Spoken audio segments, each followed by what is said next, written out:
এই ছাতা খান ভালো করে ধরিস না সাগর, যে কোনো মূল্যে আমাকে এমপি হতেই হবে। ভাই আপনি টেনশনই করেন না, আমার কাছে যে গুন্ডা বাহিনী আছে না, 10,000 তো গুন্ডা বাহিনী আছে, আপনি টেনশন করতেছেন না। দরকার পরে সেন্টার মেন্টার গুলো তামা টুমে সব খুলে ফেলা দমো। চল, ওই যে ওখানে একটা ভোটার দেখা দিল, চল। এই তো চলেন। আসসালামু আলাইকুম। আসসালামু আলাইকুম। ওয়ালাইকুম সালাম। ভাই সাহেব এমপি প্রার্থী খুবই ভালো মানুষ, এর মতো ভালো মানুষ কোটাল গোবিন্দ গাছ পাবেন না আপনি খুঁজে। আপনার ভোটটা একটু দিয়েন দয়া করে।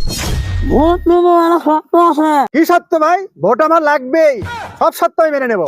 আমি যেন কোন আছে না, হ্যাঁ হ্যাঁ হ্যাঁ, উনি আলিবালা সিলেক্ট করে মেয়েরা শূন্য যেমন মাঝে দিয়ে দিলে ভোট নেবো, না দিলে নেবো না ভোট। শালা তুই কি রে শালা, এমপি প্রার্থী তোকে মনে হয় না ভোট করবে রাত্রি থেকে, মানে তুই মানুষই মনে করিস না তোর না, একবারে শালা একবারে খুশি একবারে টানা করে ফেলো তোমার একবারে।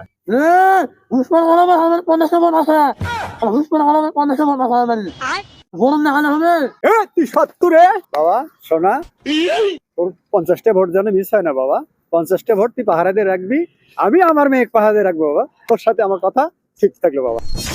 ভাই সামান্য 50টা ভোটের জন্য ভাই আপনি আমার সাথে সম্পর্ক নষ্ট করে দিলেন ভাই, আপনার মেয়েকে কুরবানি করে দিলেন ভাই।